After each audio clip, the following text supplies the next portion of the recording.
it's us again. As you can notice, I finally got my own stool, because, you know, we're, like, almost the same height now. And so I don't have to stoop on the floor like I used to, and I'll be like, near, and, yeah. Yeah. And so, today, we're going to talk about the weather. Wait, what? Yeah, the weather. It's, once again, a balmy 80-something degrees in Southern California. And, yeah. Okay, don't ask me why she's talking about the weather. We did not discuss this before. I have no clue why he's deciding to say it. Well, it's because the weather's been weird here lately, you know? I mean, it's really been really weird.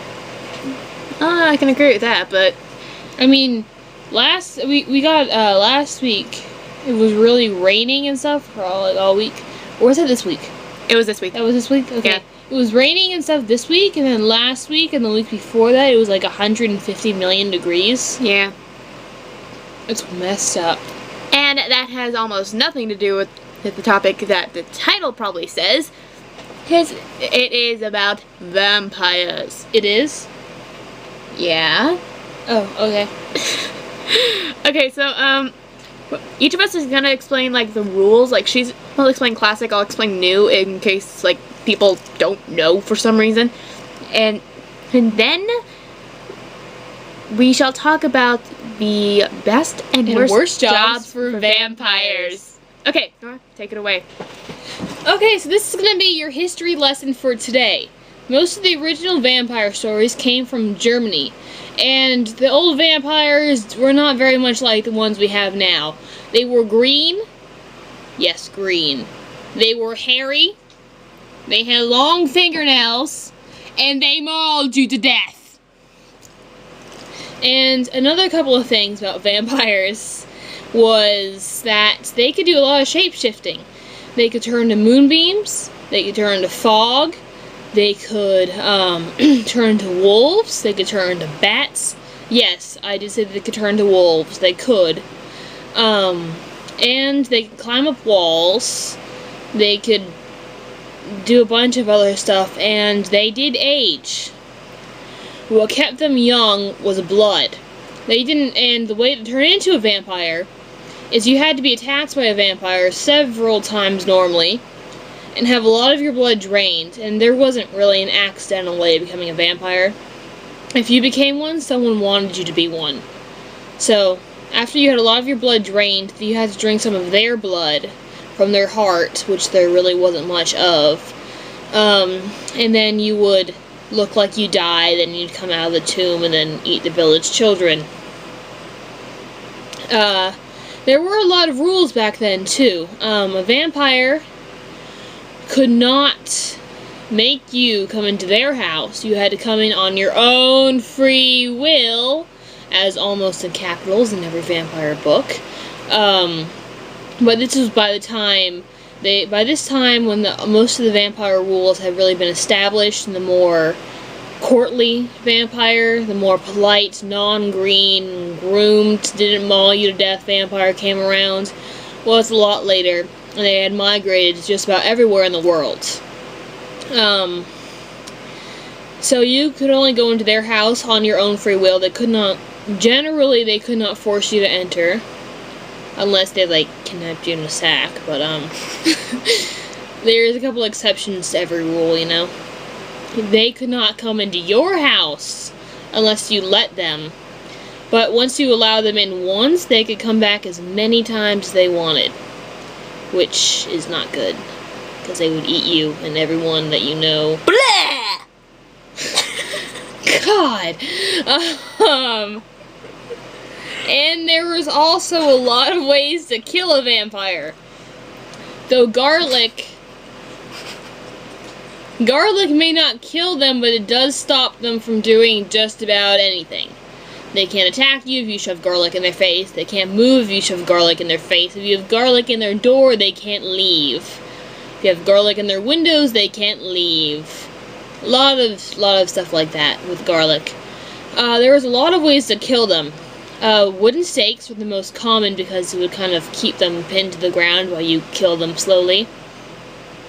but it was not always wind stakes. Just generally stabbing them in the heart with anything would work, though you also had to cut off their heads. If you did not cut off their head, they could reanimate and come back to undead life. And some people around the world said that you also had to burn them. Whether it was just stabbing them, staking them in the heart, cutting off their heads, or burning them. It depends where you are, though a lot of places they say you gotta do all three, otherwise they're coming back for you. There's a lot of different rules, and they could do quite a bit within limitations, but there weren't too many. Yeah. And that is the old vampire rules. New vampire rules? Okay, new vampire rules. I'll make it. There are none. Sorry. Okay, I'm basing mine off of Vampire Diaries, so Use the Twilight rules too. the Twilight rules suck though. No pun intended. But they're part of now what has unfortunately become vampire pop culture, so you have to mention them. Okay, according to the Twilight, they can sparkle in the sun. They can cheat on being invited in and climb into your window. And stare at you as you sleep like a total pervert. Creepy. And then, let's see, their eyes turn gold when they feed on animal blood. They're black when they're hungry, and they're red when they eat human blood. Then they're super fast, super strong. That's not really much different from Vampire Diaries.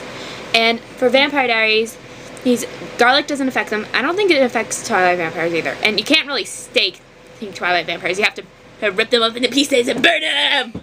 And anyway, for Vampire Diaries, you can stake them in the heart. You can shoot them with wooden bullets, but that wouldn't kill them. It would just wound them. No, I forgot to suffer bullets. Anyway, so like, Nora, you could say it real quick. Yeah, I'm sorry, I forgot something. Actually, silver bullets also can kill vampires, or it's been suggested, because they found, there was recently a vampire kit, that was a really old one that was found and sold at auction, and included in it was silver bullets for a gun, so that suggests that silver bullets can also kill vampires. And there's no mistaking it as a werewolf and vampire killing kit. It said vampire killing kit several places. Okay, so from Vampire Diaries, they're super fast, super strong. That's pretty simple. Then they have to be invited in, and then, like Nora said, they can come back whenever they want, which is a very inconvenient. Since if it's not someone then you think is a vampire that could try to kill you. And then there's this plant called vervain, which we're not sure if it's real or not, or just from the show. Oh, but that can really harm them. And then they drink people blood, and their face goes like, ah! And then, ah! And then, let's see.